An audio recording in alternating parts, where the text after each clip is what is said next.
Hello everybody, this is Eric Novice. In this video, I'm going to do a book review on a book by a former UBF member in Montreal UBF chapter. Alright, this book was called, let me zoom this in for you guys. The book is called I Choose Subtlety in Cults by Isabella R. Alright. So hello Isabella, if you're watching this video, basically my name is Eric Navas. I used to be a member in a UBF chapter / church in the state of California in the US. I'll put my information for contact in the link in the description, as well as also a video where I explain my whole story.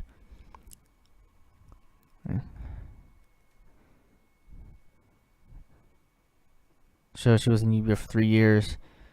Even though this book was published back in 2013, she talks about her experiences that happened back during the Third Reform Movement. So she joined the Reform Movement back in, back in 1999, and she left, I think, 2002, 2003. Right, here's some reviews. They're pretty positive. Right, card review. Oh. So yes, it is $3. This is only Kindle, but yes, it's worth the purchase. And what I have to say about the book is that yes, it is technically quote unquote an anti-UBF book. However, when you read the book, she is the person that believes that UBF can change, that UBF could be reformed. So if you're that person who still believes that, wants to believe that UBF can change, then this book is for you. Alright. And the impression I got from her book was that her attitude towards UBF is not angry, not sad, but more out of pity. That's the impression I got. But Isabella, if you're watching this video, if that was not your intention of the book, I apologize for it. This is just that's what I saw when I first read it. But please correct me if I'm wrong in the comments, or you can private message me as well. Or is there anything else I missed, or I should have mentioned in the video, Isabel or anybody else from Montreal UBF?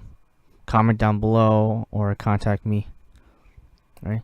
So I mentioned this before a while back in the Older UB Friends website.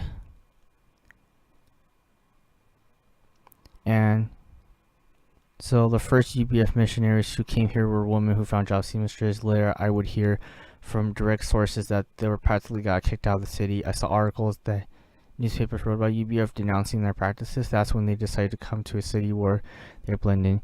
Yes, so what she says confirms that all about the newspaper articles and how UBF basically just retreated. So they weren't kicked out of the city, but they were kicked out of the campuses. What's this? So I also done some audiobooks / audio letters on some of the newspaper articles. I'm going to do more in the future. I'll link those in the description as well, the playlist. And one last thing I want to point out is that Montreal UBF has a front group, you can say, called Missionary Church. And one thing I wanted to point out, and this is the work of the UBF web committee. See? Now if you go to page 2 and 3, you see how they move all the anti-UBF content back from the results. I actually did a full video about that. I'll link in the description as well. So you see how they moved Isabella's book back to page 3. So really shows how shady really UBF is, and shows how Montreal UBF, like the rest of UBF as a whole, has not changed at all, which is quite unfortunate, really. So yes, that's what I have to say about this book. I'll link in the description her for you guys so that you can purchase her book. Definitely worth reading it. Comments, questions, leave it in the comments, or you can message me as well. This is Eric Navas, and I'm signing off.